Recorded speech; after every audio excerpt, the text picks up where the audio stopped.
Hey there, in this video we're going to cover the position the back should be in when you bench press. I know there's a lot of confusion out there. Some people say keep the back flat, some people say to arch it, and technically neither of these people are wrong, just because saying to keep the back flat or saying to keep the back arched is not very specific here. Here we're going to get into the specific details on what the back should look like. This right here is what your back should look like when you bench press. So right here, the thoracic is extended and the lumbar is neutral. So notice here how we have an arch in that upper back, while that lower back is neutral.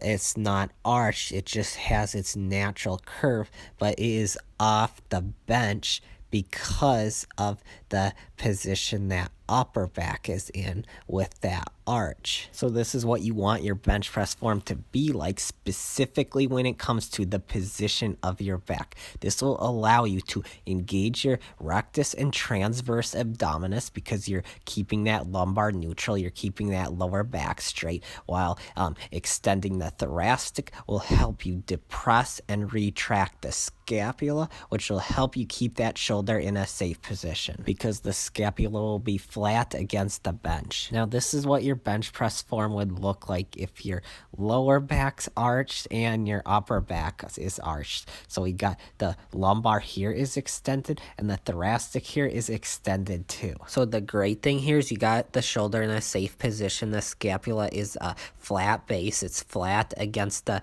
bench here. But the only problem here is it's going to be very difficult to engage your rectus and transverse abdominis. And it'd be great to engage those muscles in a multi-joint movement like this here, because in other movements it's going to be very important to engage them, such as a squat, deadlift, or overhead press, which means the lumbar will not stay neutral.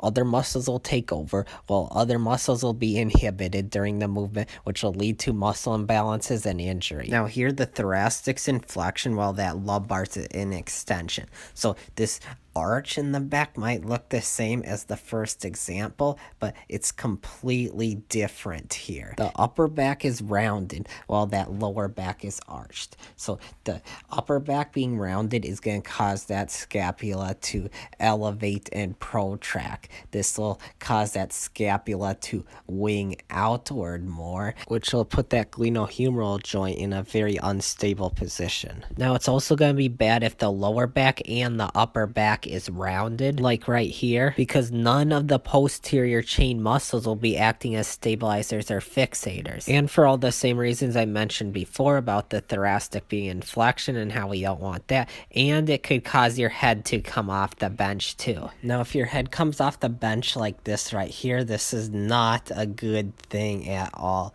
This means you're in a lot of thoracic flexion. So basically, like the things I said before, your lumbar's probably rounded and your thoracic's probably rounded too if you bench press like this. So basically just work on extending that thoracic, getting more of an arch in the thoracic, and work on getting those shoulder blades flat against the bench, and work on depressing that scapula. So if you do struggle at keeping your lumbar neutral and it extends so that lower back arches, you can try the cable crunch here. So make sure you keep those hips and the feet against the pull at all times. And make sure you flex the lumbar to move down, so round the lower back. And make sure you limit the flexion in the thoracic, so try to limit how much that upper back rounds. And don't move the shoulders and don't move the elbows. So you should feel one vertebrae at a time come off that pull as you round that lower back. Also, make sure you watch my anterior pelvic tilt video and do all the exercises I explain in this video. Now, if you struggle at getting that thoracic extension, you can give this exercise right here a